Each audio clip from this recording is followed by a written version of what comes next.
Khusus untuk bulan Oktober, Polda Aceh beserta Bareskrim Polri dan Bea Cukai berhasil mengungkap tindak pidana jenis sabu sebanyak 179 kg.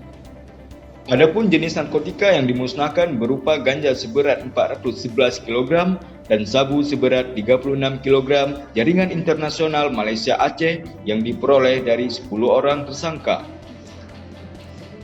Kemudian kedua, hari ini dengan barang bukti ganja seberat 411 kg dan sabu seberat 36 kg yang diamankan dari 5 lokasi, yaitu Perairan Paya 2, Kecamatan Perlak, Aceh Timur, Dusun Bahagia, Desa Dalam Karang Baru, Kecamatan Aceh Tamiang, Desa Darul Ulum, Kecamatan Darul Hasanah, Aceh Tenggara, Desa Lelis, Kecamatan Serbajadi, Aceh Timur, dan Desa Gleputo, Kecamatan Panga, Aceh Jaya.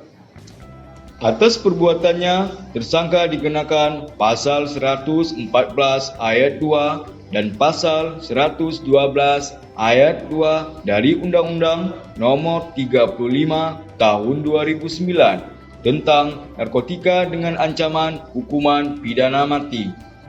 Turut hadir perwakilan dari Ketua Mahkamah Syariah, Kakanwil DJPJ Aceh, Papandia IM, Kesbang Pol Aceh, Irwasda, Ketua DPR Aceh, Aspidum, Ketua Pengadilan Tinggi Aceh, Kepala BPOM Aceh, dan Ketua MPU Aceh.